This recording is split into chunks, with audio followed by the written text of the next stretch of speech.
கர்த்தருடைய பரிசுத்த நாமம் மகிமைப்படுவதாக. நாம் எபிரேயர்களின் நிருபத்தை வாசித்து தியானித்துக் கொண்டிருக்கிறோம்.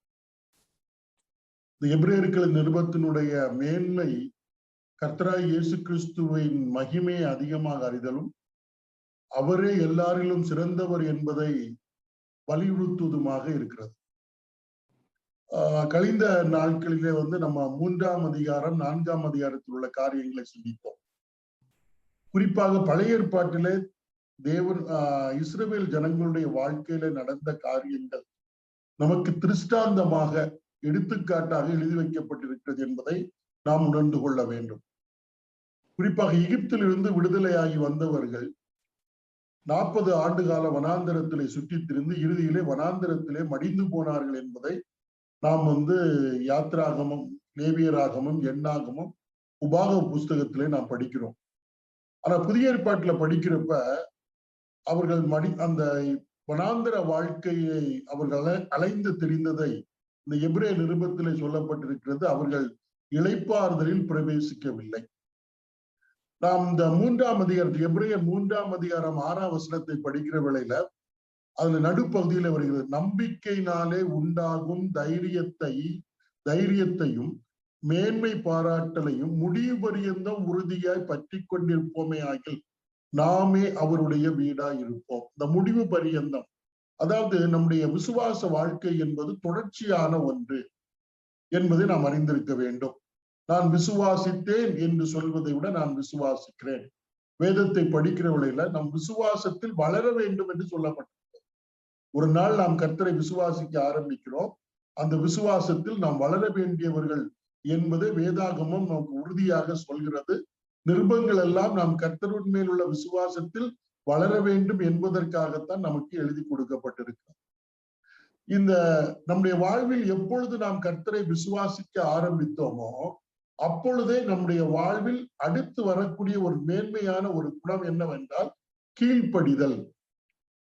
விசுவாசத்தை வெளிப்படுத்துவது எதன் மூலம் என்றால் கீழ்ப்படிதல் மூலமாக. இந்த 3ஆம் அதிகாரம் 4ஆம் அதிகாரம் படிக்கிறப்ப எகிப்திலிருந்து விடுதலையாகி சென்ற ஜனங்கள் வனாந்தரத்திலே மடிந்து போனார்கள். அதற்கு காரணம் என்னவென்று சொன்னால், இன்னும் இளைப்பாறுதல் பிரவேசிக்கவில்லை என்று சொல்லுகிறப்ப 3 இடங்களிலே சொல்லப்பட்டிருக்கிறது. அது அவர்களுடைய கீழ்ப்படியாமையினாலே வந்தது. முதலாவதாக 3ஆம் அதிகாரம் 18வது வசனம், எபிரேயர் 3:18. பின்னும் என்னுடைய இளைப்பாறுதலில் பிரவேசிப்பதில்லை என்று அவர் யாரை குறித்து ஆணையிட்டார்? கீழ்ப்படியாதவர்களை குறித்தல்லவா? கீழ்ப்படியாதவர்களை குறித்தல்லவா.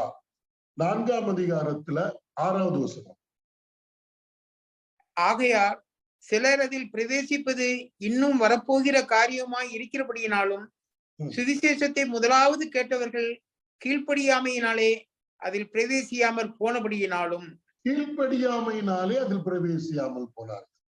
அதே 4ஆம் அதிகாரத்துல 11வது வசனம், ஆகையால் அந்த திருஷ்டாந்தத்தின்படி ஒருவனாகிலும் கீழ்ப்படியாமையினாலே விழுந்து போகாதபடிக்கு நாம் இந்த இளைப்பாறுதலில் பிரவேசிக்க ஜாக்கிரதையாய் இருக்க கடவோம். அப்ப எகிப்திலிருந்து விடுதலையான ஜனங்கள் 40 ஆண்டுகள் கர்த்தர் அவர்களை போஷித்தார், அவர்களுக்குரிய காரியங்களை செய்தார். ஆனால் அவர்கள் இளைப்பாறுதலில் பிரவேசியாமல் போனதற்கு காரணம் கீழ்ப்படியாமை என்பதை நாம் புரிந்திருக்க வேண்டும்.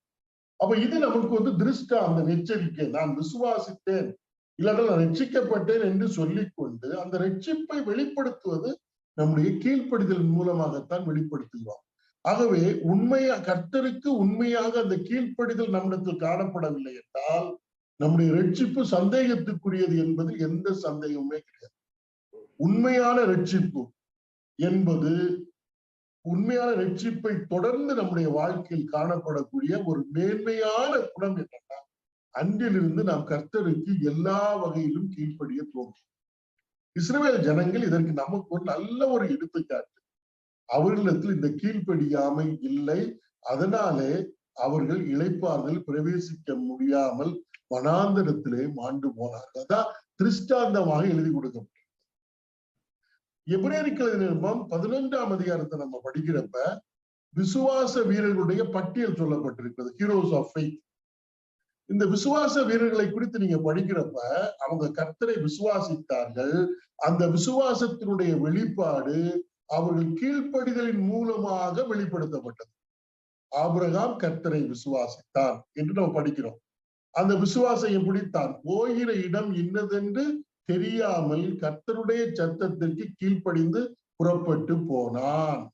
அப்ப உண்மையான விசுவாசம் என்பது கீழ்ப்படிதல் அதன் பின் தொடர்ச்சியாக இருக்கும்.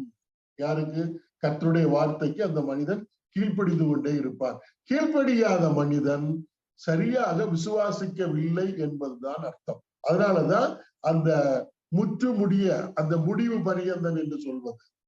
நான் இயேசு கிறிஸ்துவை விசுவாசித்த நாளிலிருந்து அவருக்கு கீழ்ப்படிவதன் மூலமாக என்னுடைய விசுவாசத்தை நான் வெளிப்படுத்தி கொண்டிருக்கிறேன் என்பதை அறிந்து கொள்ள வேண்டும். அப்போஸ்தலனாகிய பவுலுடைய வாழ்க்கையை படிக்கிறப்ப அவர் தமஸ்குவுக்கு கிறிஸ்தவர்களை துன்பப்படுத்துவதற்கு போகிறப்ப ஆண்டவராக இயேசு கிறிஸ்து அவரை சந்திக்கிறப்ப அவரு மத்தியான வேளையில பிரகாசம் ஒளி அவரை சுற்றியது. அவர் கீழே விழுந்து கிடக்கிறார். அப்பொழுது நீ ஏன் என்னை துன்பப்படுத்துகிறாய் அப்படின்னு ஒரு சத்தம் கேட்குது. ஆண்டவரே நீர் யார்? அவர் சொல்றாரு, நீ துன்பப்படுத்துகிற இயேசு நானே அப்படின்னு சொன்ன உடனே அவர் ஒரு கேள்வி, அவர் ஒரு கட்டிடத்துல இப்படி சொல்லுவார், ஆண்டவரே நான் என்ன செய்ய சித்தமா இருக்கிறேன். எப்ப அவர் கர்த்தரை சந்தித்தாரோ அடுத்தது கேட்கிறாரு, நான் என்ன செய்ய சித்தமா இருக்கிறேன். அது என்னன்னா, இன்று முதல் நீர் என்ன சொல்லுகிறீரோ அதற்கு நான் கீழ்ப்படிவேன். அதான் அர்த்தம். அப்ப மெய் விசுவாசம் என்பது கீழ்ப்படிதல், அதை தொடர்ச்சியாக இருக்க வேண்டும். இப்ப நான் ஆண்டவரை விசுவாசிக்கிறேன்னு சொல்லிட்டு ஆண்டவருடைய வார்த்தைக்கு எல்லாம் கீழ்ப்படிதே கிடையாது, அவர் சொல்றதுக்கு எல்லாம் கீழ்ப்படிதல் இல்லைன்னா அது சரியா விசுவாசமே கிடையாது. அதை புரிந்து கொள்ள வேண்டும். இரண்டாவது, கீழ்ப்படிதல் விசுவாசத்தோடு நமக்கு கீழ்ப்படிதல் இல்லை என்றால் நம்முடைய வாழ்வில இளைப்பாறுதல் இருக்காது. இதை நாம் புரிந்து கொள்ள வேண்டும். இப்ப நீங்க பாத்தீங்கன்னா 4ஆம் அதிகாரத்துல 3வது வசனம், விசுவாசித்தவர்களாகிய படிங்க. விசுவாசித்தவர்களாகிய நாமும் அந்த இளைப்பாறுதலில் பிரவேசிக்கிறோம். அவருடைய கிரியைகள் உலக தோற்றம் முதல் முடிந்திருந்தும் இவர்கள் என்னுடைய இளைப்பாறுதலில் பிரவேசிப்பது இல்லை என்று என்னுடைய கோபத்திலே ஆணையிட்டேன் என்றார். விசுவாசிக்கிற நாம் அவருடைய கீழ்ப்படிதலில் அவருடைய இளைப்பாறுதலில் பிரவேசிப்போம். இந்த 4ஆம் அதிகாரத்துல 2 இளைப்பாறுதல் இருக்கு. ஒன்று, இந்த 3ஆம் வசனத்துல சுவிசேஷத்தை நாம் விசுவாசிக்கிற வேளையில நம்மில் ஏற்படக்கூடிய ஆத்தும இளைப்பாறுதல்.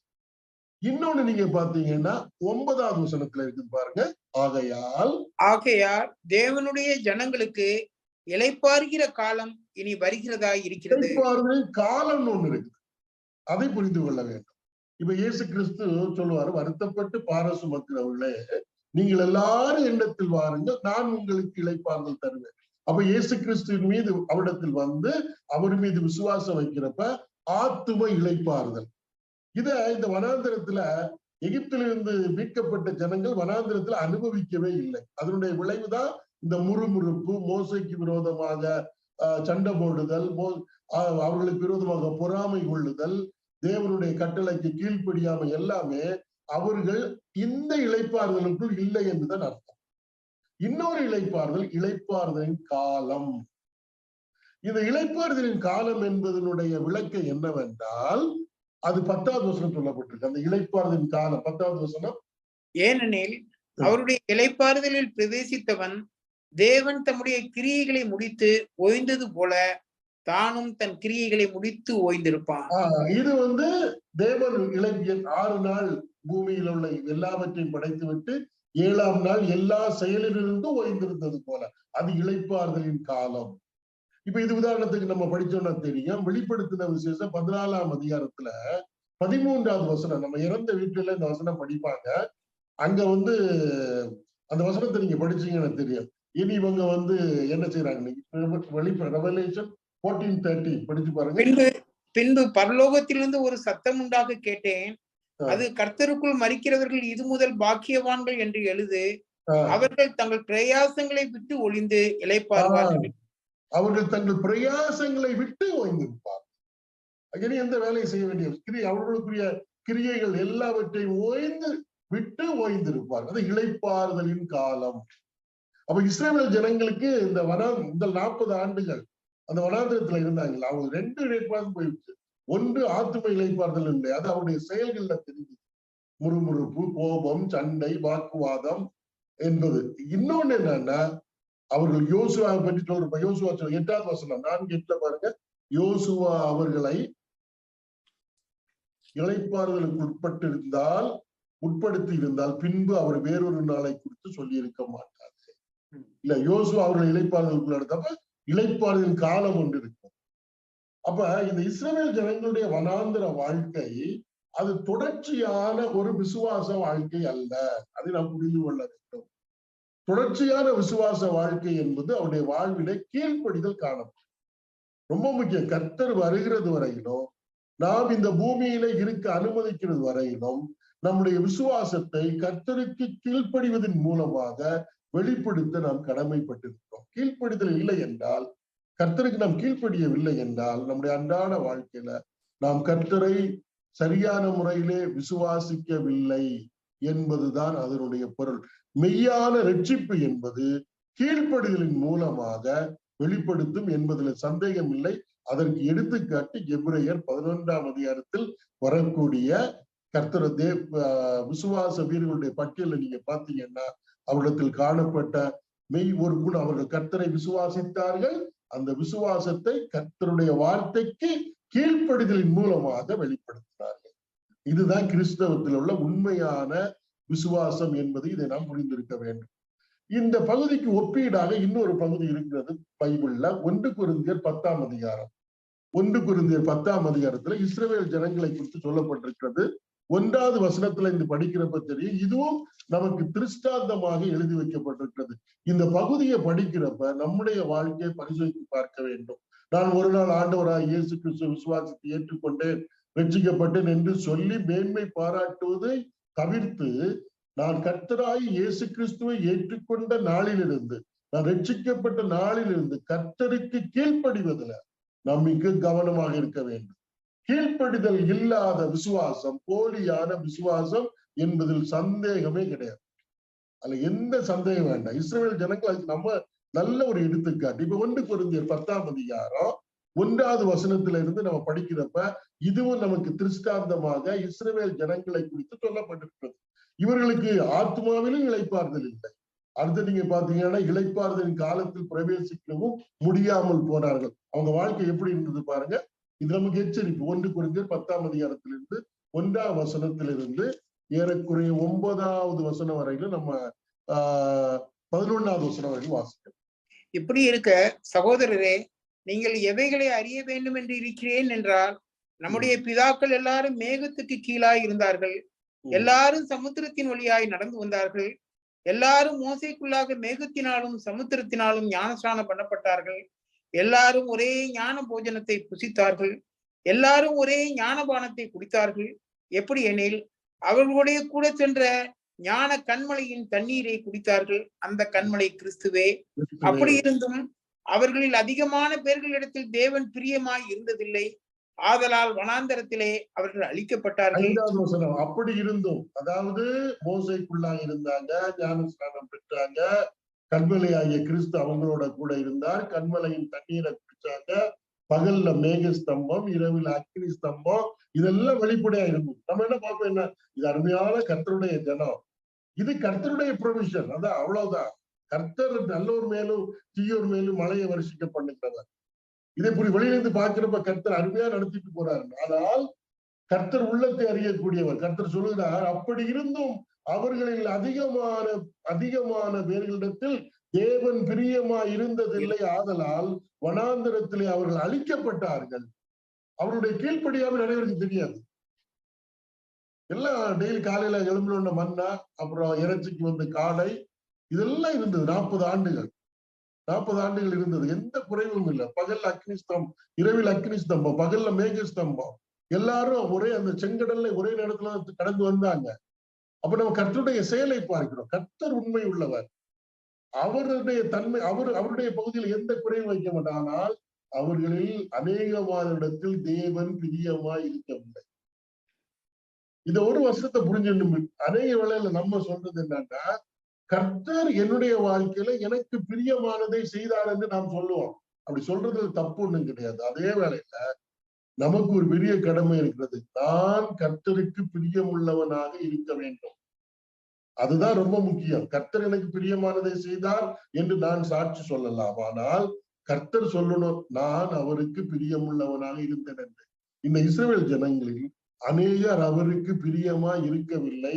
விளைவு வனாந்திரத்திலே அழிக்கப்பட்டார்கள். அதுக்கு கீழே விளக்கம் கொடுக்கப்படுகிறது பாருங்கள். 6-7 வசனங்களை தொடர்ந்து படிக்கலாம். அவர்கள் இச்சித்தது போல நாமும் பொல்லாங்கானவைகளை இச்சியாதபடிக்கு இவைகள் நமக்கு திருஷ்டாந்தங்களாய் இருக்கிறது.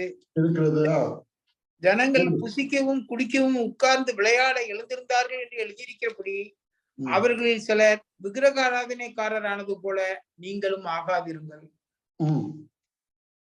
தொடர்ந்து படிக்கலாம் 11 வரை. அவர்களில் சிலர் வேசித்தனம் பண்ணி ஒரே நாளில் 23,000 பேர் விழுந்து போனார்கள். அதுபோல நாமும் வேசித்தனம் பண்ணாதிருப்போமாக. அவர்களில் சிலர் கிறிஸ்துவை பரீட்சை பார்த்து பாம்புகளால் அழிக்கப்பட்டார்கள்.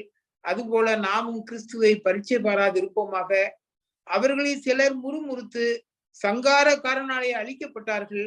அதுபோல நீங்களும் முறுமுறுக்காதிருங்கள். இவைகளெல்லாம் திருஷ்டாந்தங்களாக அவர்களுக்கு சம்பவித்தது உலகத்தின் முடிவு காலத்தில் உள்ள நமக்கு எச்சரிப்பு உண்டாக்கும்படிக்கு எழுதப்பட்டும் இருக்கிறது. ஆகவே நம்முடைய விசுவாச வாழ்க்கை, கிறிஸ்துவின் மேல் வைத்திருக்கிற நம்பிக்கை தொடர்ச்சியான ஒன்றாக இருக்க வேண்டும். இது நாம் புரிந்து கொள்ள. நம்முடைய வாழ்க்கையில இறந்த கால விசுவாசம் என்று ஒன்று கிடையாது. நம்முடைய விசுவாசம் கிறிஸ்தருக்கு மேல் வளரக்கூடியதாக இருக்க வேண்டும். நம்முடைய நம்பிக்கை அறிக்கையிடுவதில் நாம் தைரியம் உள்ளவர்களாக இருக்க வேண்டும். அழகா இஸ்ரவேல் ஜனங்களை நமக்கு ஒரு நல்ல ஒரு எடுத்துக்காட்டாக, எச்சரிக்கையாக தேவன் எழுதி வைத்திருக்கிறார். இன்னைக்கு அநேகருக்கு ரட்சிப்பு என்பது ஒரு சாதாரணமான ஒரு விஷயம். நான் ரட்சிக்கப்பட்டு விட்டேன், அதனால என்னுடைய மனம் போல நான் வாழலாம், என்னுடைய விருப்பத்தின்படி வாழ்வுக்கு எனக்கு ஆண்டவர் அனுமதி தந்திருக்கிறார் என்று சொல்லக்கூடியவர்கள் எல்லாம் இன்றைக்கு இருக்கிறார். உண்மையான ரட்சிப்பு தொடர்ந்து கர்த்தருக்கு கீழ்ப்படிதலின் மூலமாக வெளிப்படுவதுதான் உண்மையான ரட்சிப்பு. நான் ரட்சிக்கப்பட்டிருப்பதை எப்படி காண்பிப்பது? கர்த்தருக்கு கீழ்ப்படிவதன் மூலமாக. எபிரேயர் 11 படிக்கிறப்போ அது நமக்கு நன்றாக தெளிவாக அது விளங்கும். நான் கர்த்தருக்கு கீழ்ப்படியாமல் நான் ரட்சிக்கப்பட்டிருக்கிறேன் என்று சொல்வது அது போலியான ரட்சிப்பு. அதுல சந்தேகமே கிடையாது. அது யாருமே இது கர்த்தருக்கு நான் கீழ்ப்படிய மாட்டேன், ஆனா கர்த்தரை ரட்சித்தார் என்று சொன்னால் நம்மை நாம ஏமாந்து விடக்கூடாது. அதுக்கு இஸ்ரவேல் ஜனங்கள் நமக்கு ஒரு நல்ல ஒரு எடுத்துக்காட்டு. இதைத்தான் அந்த 3ஆம் அதிகாரத்திலையும் 4ஆம் அதிகாரத்திலையும் நம்முடைய நம்பிக்கையினால் உண்டாகும் தைரியத்தையும் மேன்மை பாராட்டலையும் முடிவு பரியந்த உறுதியாய் பற்றி கொண்டிருப்பதில் நாம் ஜாக்கிரதையாக இருக்கிறோம். எப்படி முடிவு பரியந்த? கீழ்ப்படுவதன் மூலமாக நம்முடைய ரட்சிப்பை நாம் அறிக்கை எடுக்கிறோம், நம்முடைய நம்பிக்கையை நாம் அறிக்கை எடுக்கிறோம். அது நம்முடைய வாழ்க்கையில் ரொம்ப ரொம்ப அவசியம். கீழ்ப்படிதல் இல்லை என்றால் நம்முடைய வாழ்க்கையில இளைப்பாறுதல் இருக்காது. இங்க இப்பவும் ஆத்மான இளைப்பாறுதல் இருக்காது. இளைப்பாறுதலின் காலத்தை நம்ம அனுபவிக்க முடியாது. இதை நாம் ஞாபகத்திலே வைத்திருக்க வேண்டியது மிக மிக அவசியம். இதை எச்சரிப்பாக நமக்கு ஆவியானவர் திருஷ்டாந்தமாக எழுதி வைத்திருக்கிறார். இனி 4ஆம் அதிகாரம் 12ஆம் வசனத்துக்கு வருகிறப்ப தேவனுடைய வசனத்தினுடைய முக்கியத்துவம், நம்முடைய வாழ்க்கையினுடைய கிறிஸ்தவ வாழ்க்கையினுடைய அடிப்படை எதுல நிக்குதுன்னா கர்த்தருடைய வார்த்தையில தான் நிக்குது. அதனுடைய மேன்மை, அதனுடைய முக்கியத்துவத்தை குறித்து சொல்லப்பட்டிருக்கிறது. கர்த்தருடைய வேதத்தை, வேத வார்த்தையை நாம் அலட்சியப்படுத்தி விடக்கூடாது. ஏனென்றால் அதற்கு கீழ்ப்படிய நாம் கடனாளிகளாக இருக்கிறோம். இப்ப அதான் சொல்றாரு பாருங்க, 12ஆவது வசனம் வாசிக்கலாம். தேவனுடைய வார்த்தையானது ஜீவனும் வல்லமையும் உள்ளதாயும் இருபுறமும் கருக்குள்ள எந்த பட்டயத்திலும் கருக்கானதாயும் ஆத்துமாவையும் ஆவியையும் கணுக்களையும் ஊனையும் பிரிக்கத்தக்கதாக உருவ குத்துகிறதாயும் இருதயத்தின் நினைவுகளையும் யோசனைகளையும் வகையறுக்கிறதாயும் இருக்கிறது. இந்த வசனத்தை நம்ம மனப்பாடம் பண்ணி வைத்திருக்க வேண்டும். தேவனுடைய வசனத்து வார்த்தையினுடைய தன்மை அது ஜீவனும் வல்லமையும் உள்ளது. இருபுறமும் கருக்குள்ள எந்த பட்டயத்திலும் கருக்கானது. ஷார்ப்பர் than two-edged sword சொல்லுவாங்க. அதாவது இருபுறமும் கருக்குள்ள எந்த பட்டயத்திலும் கருக்கானது அப்படின்னு சொல்றதுக்கு காரணம் என்னன்னா, இந்த ஒரு கர்த்தருடைய வார்த்தை மட்டும் இருபுறமும் கருக்குள்ள பட்டயமாக இருக்குது. எதனாலன்னா அது ஆத்துமாவையும் ஆவியையும் கணுக்களையும் ஊனையும் பிரிக்கத்தக்கதாக உருவ குத்துகிறது.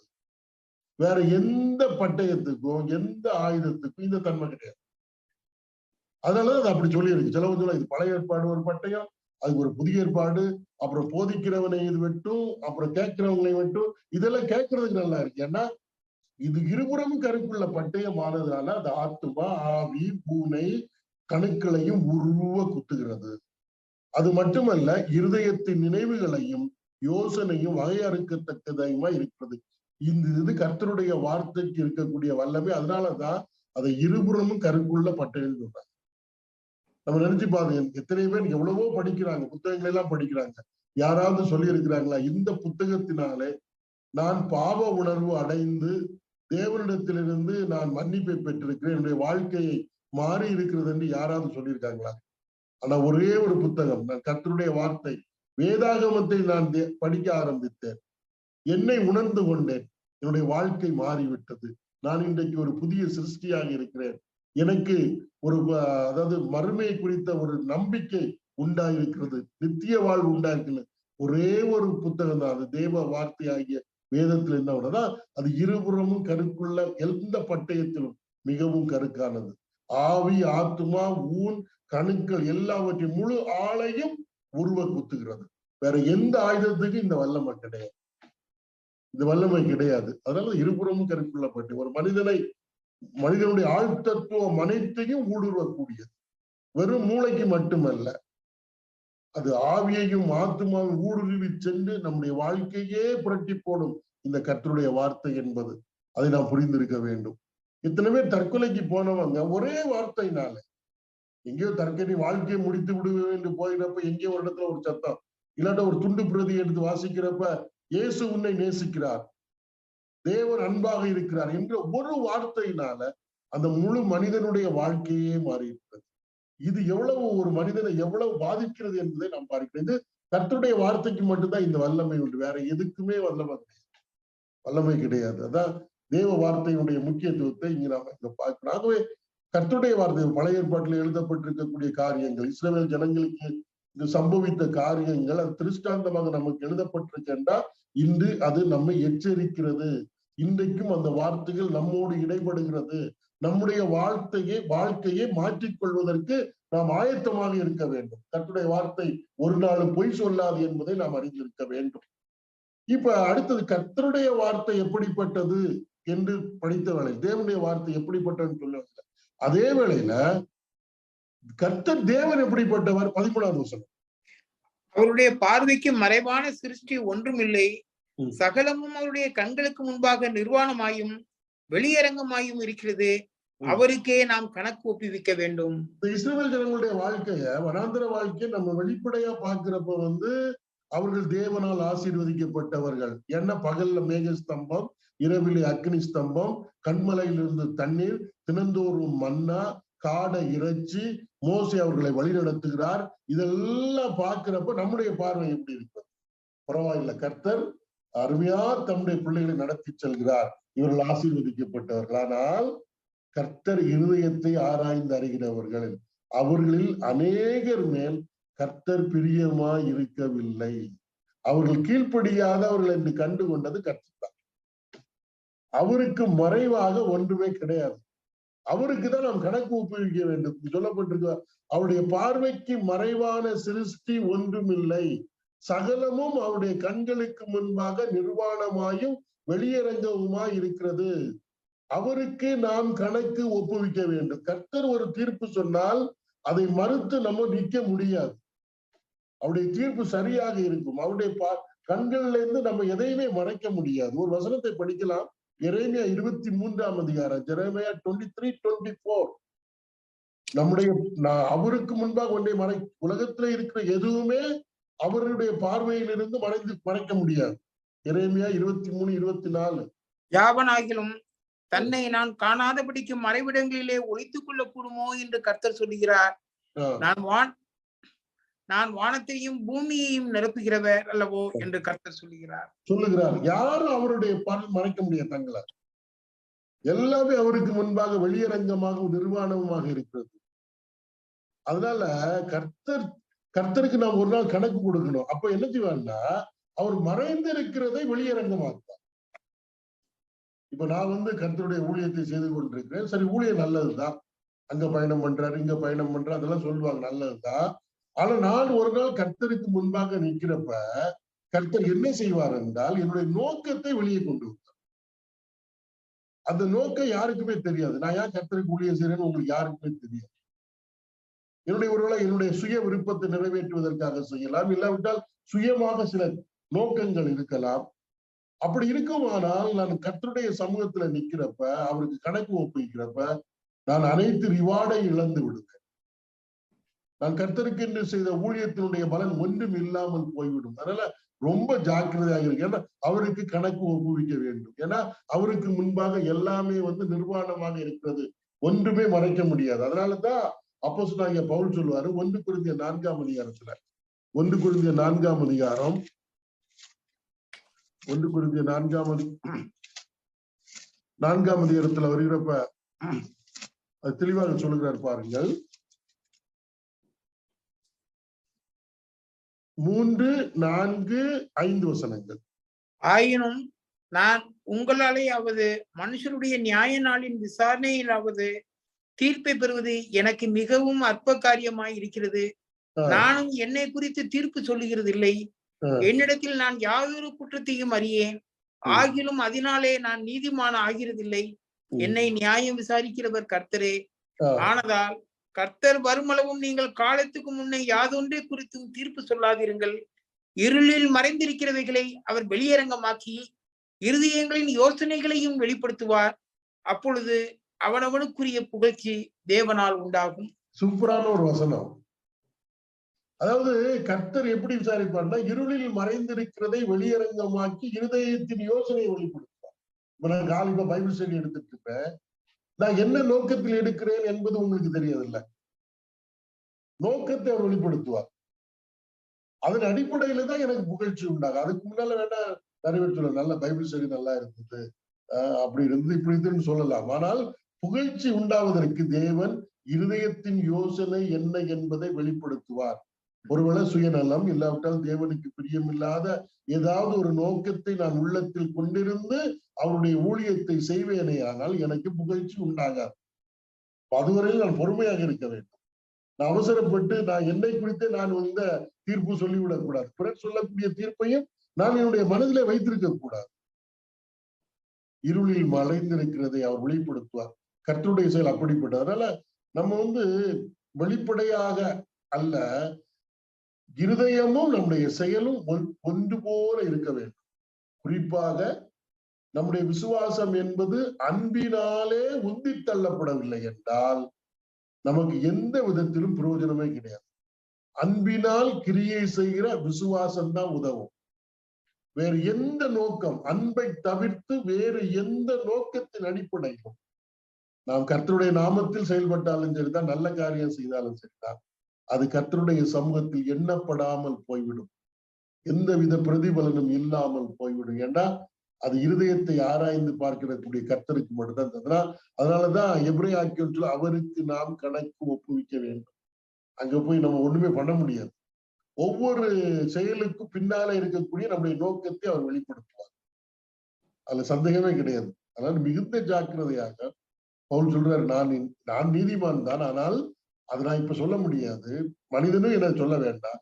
ஒரு நாள் வரும், நான் கர்த்தருக்கு முன்பாக போய் நிற்பேன். அப்பொழுது அவர் என்னுடைய இருதயத்தின் யோசனையை அவர் வெளிப்படுத்துவார். அப்பொழுது அவராலே எனக்கு புகழ்ச்சி உண்டாகும். அதனால நம்முடைய ஒவ்வொரு செயலும் நல்ல நோக்கம், கர்த்தரை பிரதிப்படுத்தும் நோக்கத்தோடு இருப்பதாக இருக்க வேண்டும். மாறுபட்ட எந்த நோக்கமும் தேவ சமூகத்தில் எண்ணப்பட மாட்டாது. நான் 30 வருஷம் ஊழியம் செய்திருக்கிறேன், அதனால கர்த்தர் என்னை ரொம்ப மதிப்பார் அப்படின்னு நான் நினைச்சேன்னா என்னை விட முட்டாள் ஒருத்தரும் கிடையாது. இந்த 30 ஆண்டுகளில் என்னுடைய நோக்கம் என்ன என்பது அவர் மட்டுமே அறிவார். இதை நம் ஞாபகத்திலே வைத்திருக்க வேண்டும். அவருடைய பார்வைக்கு மறைவான சிருஷ்டி ஒன்றுமில்லை, சகலமும் அவருடைய கண்களுக்கு முன்பாக நிர்வாணமாயும் வெளியரங்கவுமாய் இருக்கிறது. அவருக்கே நாம் கணக்கு ஒப்புவிக்க வேண்டும். ரோமருக்கு 2ஆம் அதிகாரத்துல வர்றப்ப இயேசு கிறிஸ்துவை குறித்து பவுல் ஒரு வார்த்தை சொல்றாரு பாருங்க. ரோமருக்கு 2ஆம் அதிகாரத்துல 16வது வசனம். என் சுவிசேஷத்தின்படியே தேவன் இயேசு கிறிஸ்துவை கொண்டு மனுஷருடைய அந்தரங்கங்களை குறித்து நியாய தீர்ப்பு கொடுக்கும் நாளிலே இது விளங்கும். மனுஷனுடைய அந்தரங்கம்னா ஒவ்வொருக்கு செயலுக்கு பின்பாக இருக்கக்கூடிய அந்தரங்கம். இப்ப நான் ஒரு ஊழியத்துக்கு போறேன். அந்த ஊழியத்தினுடைய நோக்கம், இந்த ஊழியத்துக்கு போனா எனக்கு இவ்வளவு பணம் கிடைக்கும், இல்லாட்டா பொருளாதார ஆதாயம் இருக்கும் என்ற நோக்கத்தோடு நான் அந்த ஊழியத்துக்கு போகிறேன், ஊழியம் செய்கிறேன், நான் வருகிறேன், நல்லதான் இருக்குது. ஆனால் அந்தரங்கம் உங்களுக்கு தெரியாது இல்ல. அப்ப இயேசு கிறிஸ்து என்ன செய்வான்னா, அந்த ஊழியத்தை குறித்து ஆண்டவர் விசாரிக்கிறப்ப என்னுடைய அந்தரங்கத்தை கொண்டு வர, நீ எதுக்கு இந்த ஊழியத்துக்கு போன, நீ போறப்பவே உன்னுடைய நோக்கம் வேற, அடிபட்டுரும். அங்கதான் புகழ்ச்சி உண்டாகும். அதனால ரொம்ப கவனமா இருக்கணும். அத பல இடங்களில் சொல்லப்பட்டிருக்க ஒரு காரியம். இங்க எபிரேய ஆக்கியன் மூலமாக அன்னைக்கு இருந்த எபிரேய விசுவாசிகளை எழுதுறப்ப இன்னைக்கு நமக்கும் எச்சரிக்கை. கர்த்தருடைய வார்த்தை ஒன்று, அது நம்முடைய ஆவி, ஆத்துமா, இதை உருக குத்தக்கூடியது. நம்முடைய சிந்தை சரியா தவறா என்பதை பகுத்தறியக்கூடிய சக்தி கர்த்தருடைய வார்த்தைக்கு இருக்கிறது. அடுத்தது இதை ஞாபகத்திலே வைத்திருக்க வேண்டும். கர்த்தர், அவருக்கு நாம் கணக்கு ஒப்புவிக்க வேண்டும். அவர் யார் என்று சொல்லுகிறப்ப அவருக்கு மறைவானது ஒன்றுமே கிடையாது. மறைவானது ஒன்று எல்லாவற்றையும் அவர் திரைக்கு முன்பாக கொண்டு வந்து விடுவார். அவருக்கு முன்பாக போகிறப்ப அதுவே பயத்தோடும் பக்தியோடும் சேவிப்பது மட்டுமல்ல, அவருக்கு ஏதாவது நாம் செய்வோமே ஆனால் அன்பினால் ஏவப்பட்டு செய்வது மட்டுமே கர்த்தருடைய சமூகத்திலே கணக்கில் எடுத்துக் கொள்ளப்படும். இது எதுவுமே எடுத்துக் கொள்ளப்படாது. போட்டிக்காக, பொறாமைக்காக, திறமையை வெளிப்படுத்துவதற்கு இதெல்லாம் அங்க ஈடுபடாது. அன்பினால் கிரியை செய்கிற விசுவாசமே உதவும் என்று கலாத்தியர்ல நம்ம படிக்கிறோம். அது மட்டும்தான் இருக்கும். அதனால மிகுந்த ஜாக்கிரதையா இருக்க வேண்டும். இப்ப 14வது வசனம் வருகிறப்ப, ஏன்னா 3ஆம் அதிகாரம் 1ஆம் வசனத்துல என்ன சொல்லப்பட்டிருக்குன்னா, நாம் அறிக்கை பண்ணுகிற அப்போஸ்தலரும் பிரதான ஆசாரியருமாகிய கிறிஸ்து இயேசுவை நோக்கி பாருங்க. நம்ம அப்போஸ்தலர் கர்த்தராகிய இயேசு கிறிஸ்து தான். ஏன்னா தேவனால் அவர் அனுப்பப்பட்டவர், அவர் மட்டும்தான்.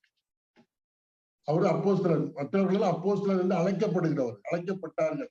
நீங்க இந்த 12 அப்போஸ்தலர்களை பாத்தீங்கன்னா ஆண்டவர் அவர்களுக்கு அப்போஸ்தலர் என்று பெயரிட்டார். அவர்கள் எல்லாரும் அப்போஸ்தலர் என்று அழைக்கப்பட்டவர்கள். ஆனால் அப்போஸ்தலர் யாருன்னா கர்த்தராகிய இயேசு கிறிஸ்து தான். நம்ம அறிக்கை பண்ணுகிற அப்போஸ்தலர்.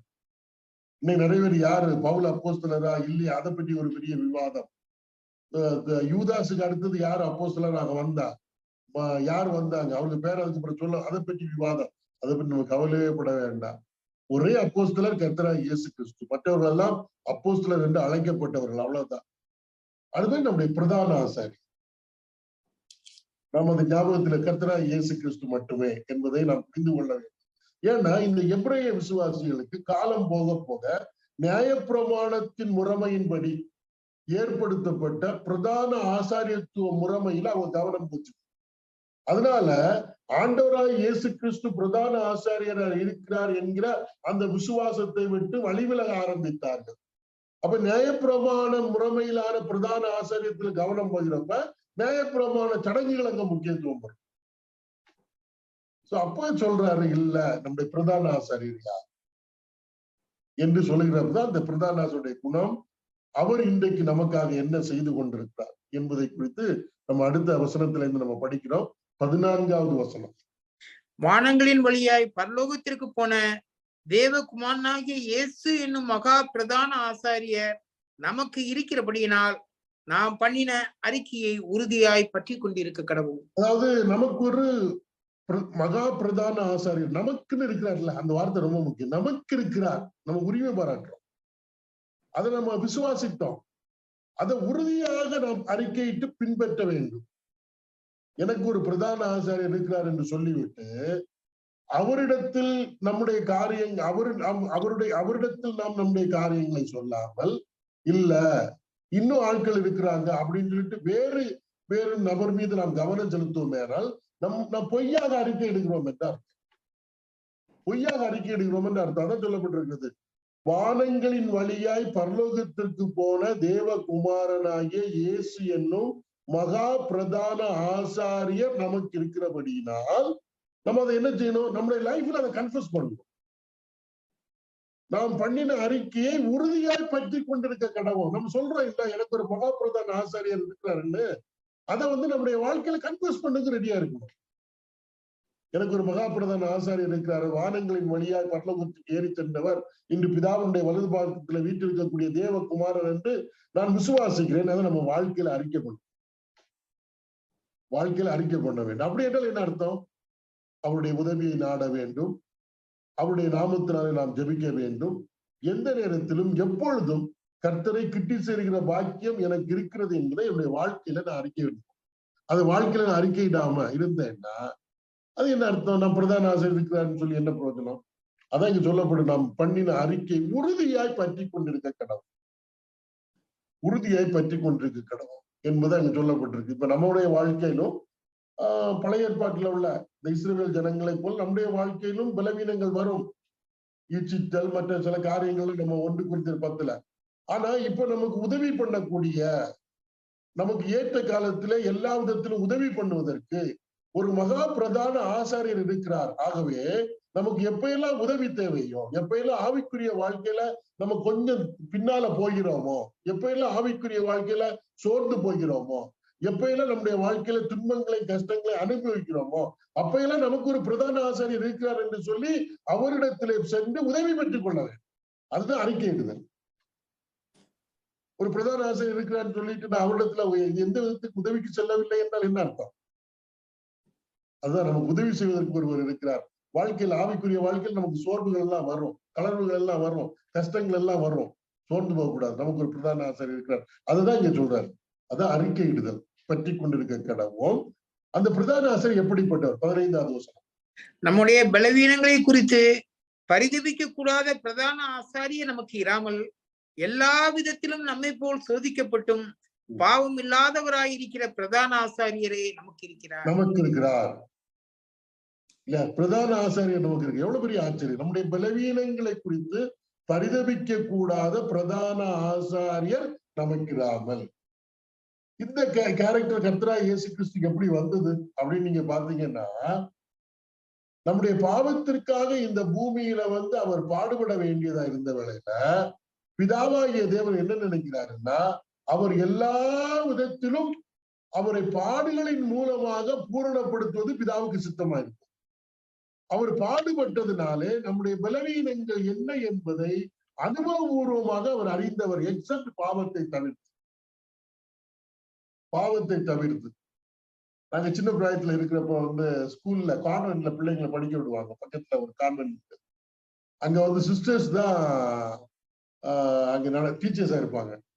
அவங்க ஏதாவது தப்பு பண்ணோம், பாடம் படிக்காம போனோம்னா நல்லா அடிப்பாங்க, பயங்கரமா அடி கொடுப்பாங்க. அப்பதான் வீட்டுல எல்லாரும் சொல்லுவாங்க, அவங்களுக்கு இந்த பிள்ளைகள் இருந்தா தானே இந்த பிள்ளைகளை பற்றி அருமை தெரியும். ஒரு இது இல்லாம அடிக்கிறாங்க, அவங்க பிள்ளைங்களை பற்றி வளர்த்தா தானே தெரியும் சொல்லிட்டு. ஏன்னா அவங்களுக்கு அந்த அனுபவம் இல்லைன்னு சொல்லுவாங்க. அவங்க அப்படியே சிஸ்டரா வந்துட்டாங்க, நன்னா இருக்கிறாங்க, அதனால பிள்ளைகளை அடிக்கிறது எல்லாம் பற்றி அவங்க இதெல்லாம் அவங்களுக்கு பிள்ளைகள் எல்லாம் பெற்று வளர்க்கவில்லை இல்லை. ஆனா இயேசு கிறிஸ்து அப்படி கிடையாது. நம்முடைய பலவீனங்களை குறித்து பரிதபிக்க கூடாத பிரதான ஆசாரியர் நமக்கு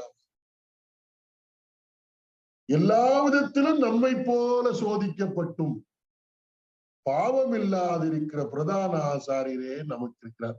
இது நமக்கு ஒரு தைரியத்தை தருகிறது. நம்முடைய பிரதான ஆசாரியரை அறிக்கை பண்ணுவதில் நம்ம தயங்கக்கூடாது. எந்த நிலைமையில, எந்த பலவீனத்திலையும் நம்ம போயிடலாம். ஏன்னா அவருக்கு நம்முடைய பலவீனம் என்ன என்பது நன்றாக தெரியும். பாவத்தை தவிர்த்து அது நம்ம அறிக்கையிடுவதற்கு நம்மை தைரியப்படுத்தினா ஆண்டவர்கிட்ட போய் இதை சொல்லலாம்.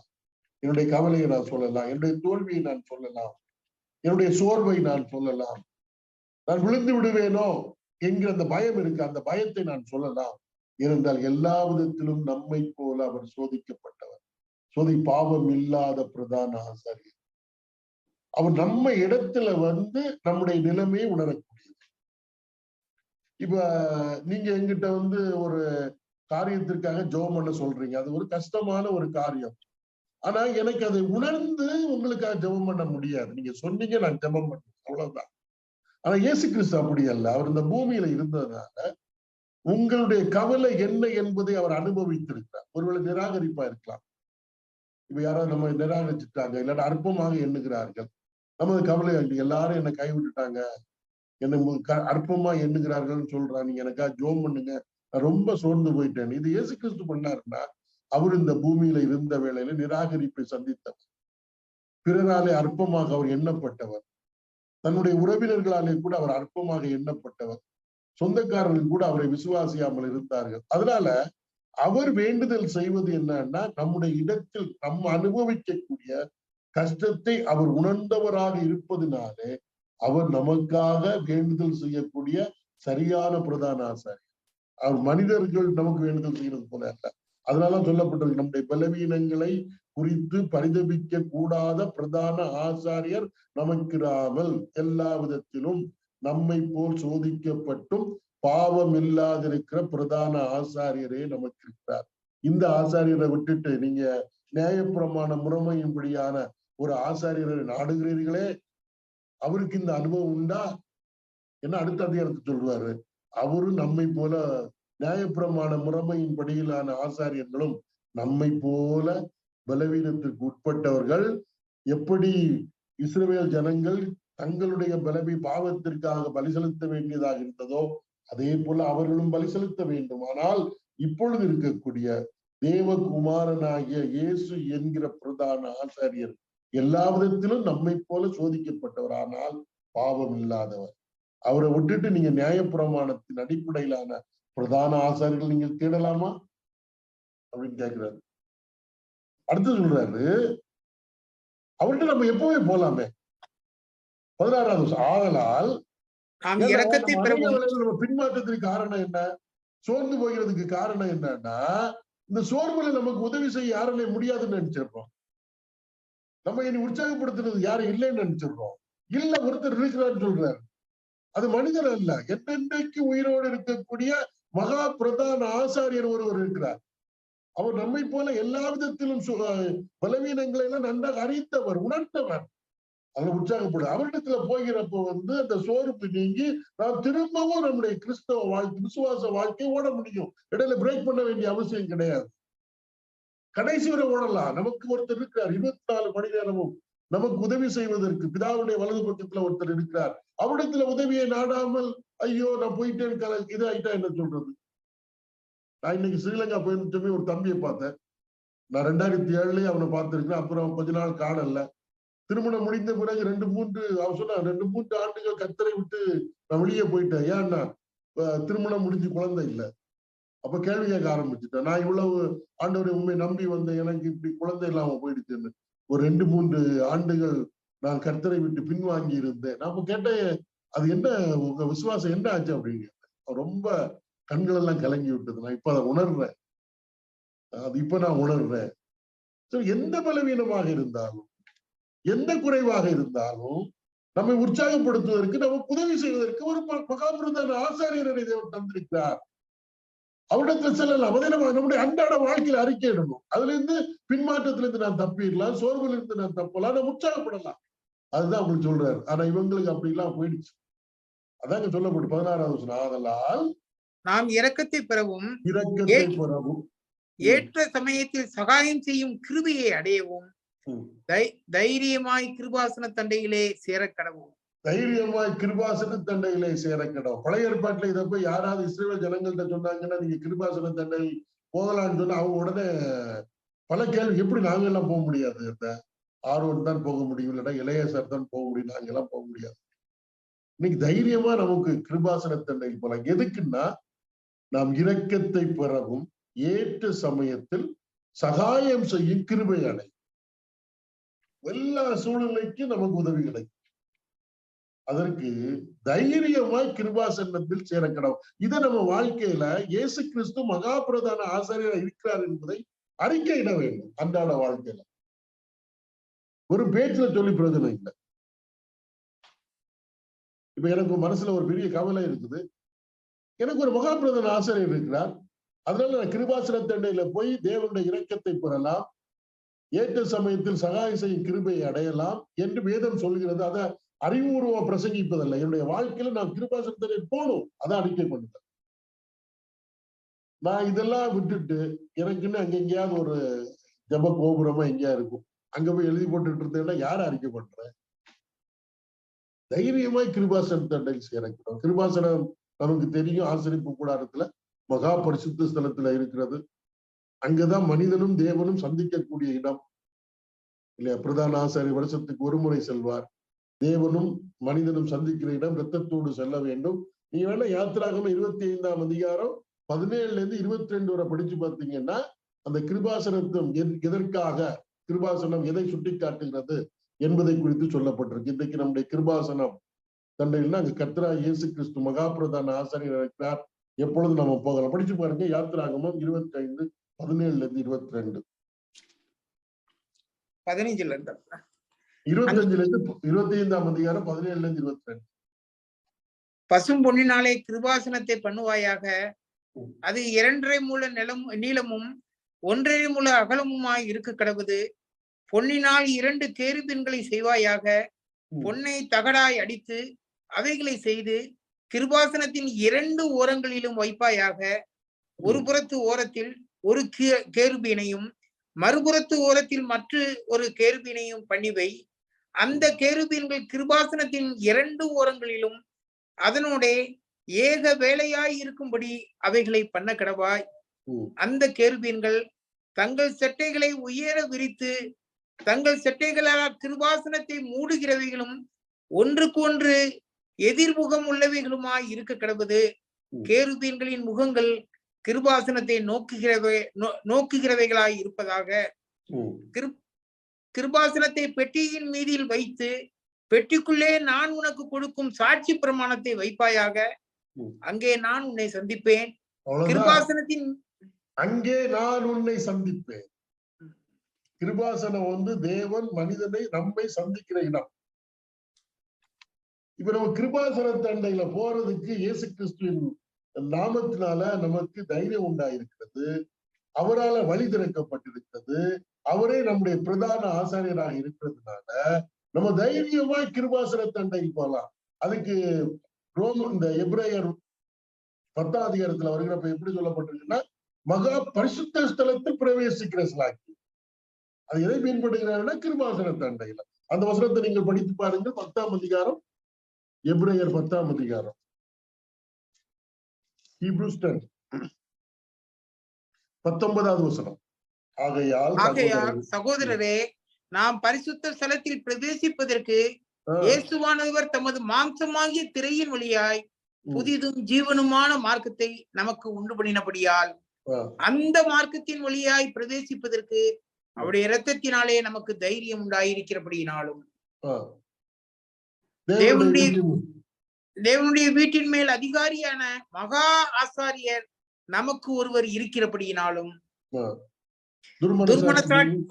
துர்மனசாட்சி நீங்க தெளிக்கப்பட்ட இருதயம் உள்ளவர்களாயும் சுத்த ஜலத்தால் கழுவப்பட்ட சரீரம் உள்ளவர்களாயும் உண்மையுள்ள இருதயத்தோடும் விசுவாசத்தின் பூரண நிச்சயத்தோடும் சேரக்கடவோம்.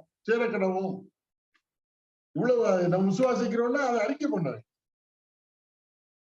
நம்ம எந்த அளவுக்கு கர்த்தராகிய இயேசு கிறிஸ்து நம்முடைய மகா பிரதான ஆசாரியர் என்பதை எந்த அளவுக்கு நம்ம அறிக்கை பண்ணுகிறோம்.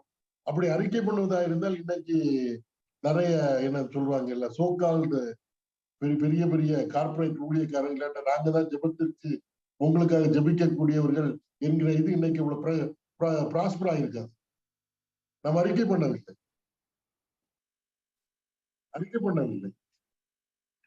இதுல இன்னொரு விஷயம் இருக்குது பாருங்க. நாம் இரக்கத்தை பெறவும். இரக்கம் யாருக்குன்னா கீழ்ப்படியாதவர்கள். இப்ப இஸ்ரவேல் ஜனங்கள் கீழ்ப்படியாமையினாலதான் அந்த இதுக்குள்ள பிரவேசிக்க முடியவில்லை. அதை புரிந்து கொள்ள வேண்டும். அதாவது நாம் எப்ப கர்த்தரை விசுவாசித்து ரட்சிக்கப்பட்டோமோ அப்பொழுதே நாம் கீழ்ப்படிய வேண்டும். நம்முடைய வாழ்க்கையில கீழ்ப்படியாமை வரும். அப்ப கீழ்ப்படியாமை வந்தோட கர்த்தர் நம்ம ஒண்ணு அழிக்க மாட்டார். ஆனால் கர்த்தர் இரக்கம் உள்ளவர். அதனால நம்ம இரக்கத்தை நாட வேண்டும். நீங்க ரோமருக்கு எழுதின நிருபத்தை படிச்சு பார்த்தீங்கன்னா எல்லாருக்கும் இரக்கம் கிடைக்கும்படியாக கர்த்தர் எல்லாரையும் கீழ்ப்படியாமைக்குள்ளே போட்டு விட்டார். கீழ்ப்படியாதவங்களுக்கு தான் இரக்கம். அப்புறம் சில வேளை வாழ்க்கையில நமக்கு சில தவறுகள் வந்து விட்டது. கர்த்தருக்கு நம்ம கீழ்ப்படியாத சூழல் ஏற்பட்டு விட்டோம்னா ஐயோ இப்படி ஏற்பட்ட ரொம்ப சோகமாவும் இருக்க வேண்டிய அவசியம் இல்லை. நமக்கு இரக்கம் கிடைக்கக்கூடிய ஒரு இடம் இருக்கு.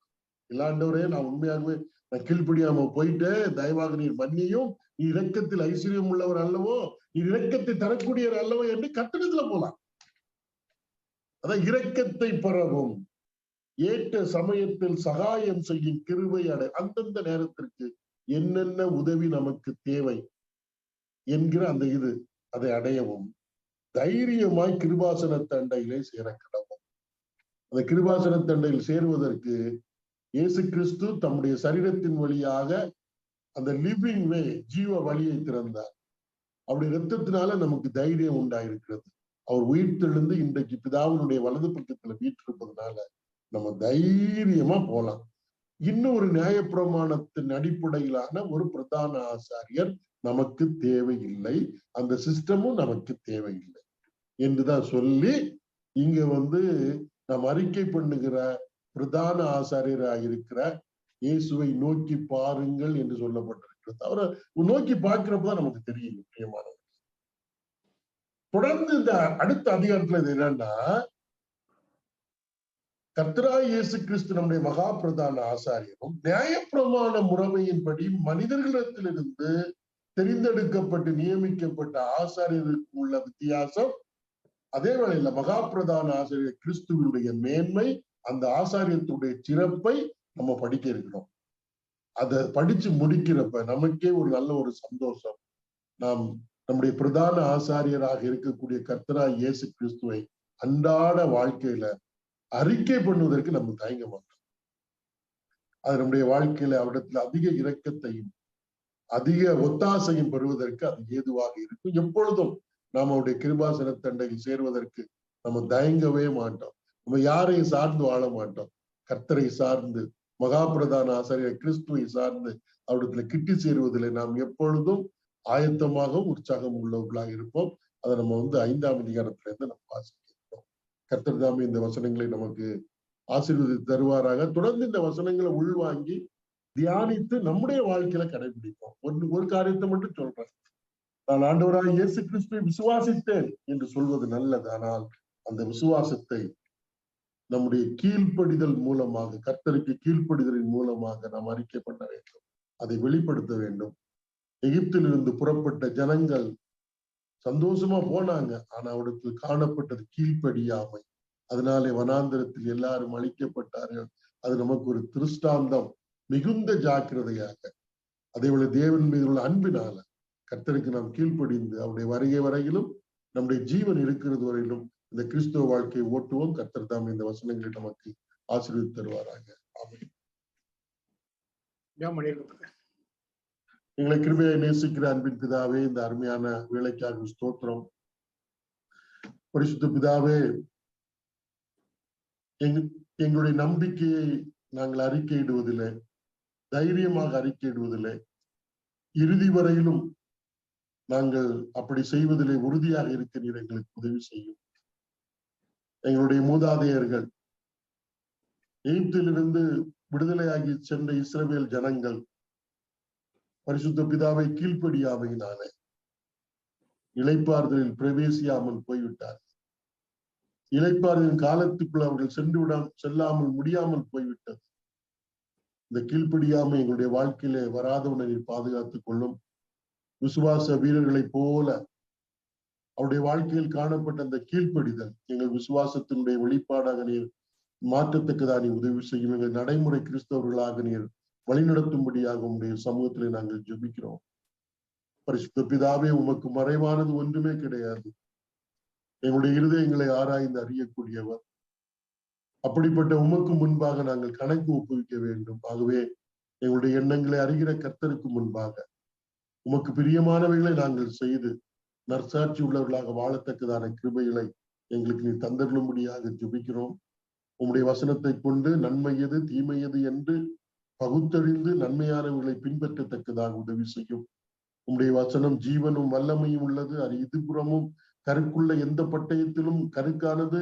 எங்கள் ஆத்துமாவையும் ஊனையும் கணுக்களையும் உருக குத்தக்கூடியது கர்த்தாவே. உங்களுடைய வசனத்தின் மூலமாக எங்களை உணர்வுள்ளவனாக்கும்படியாக நாங்கள் வேண்டுதல் செய்கிறோம் கர்த்தாவே. இது நல்ல வேலைக்காக ஸ்தோத்திரம். இந்த பைபிள் ஸ்டடியில கலந்து கொண்ட உங்களுடைய பிள்ளைகளுக்காக நாங்கள் நன்றி செலுத்துகிறோம்.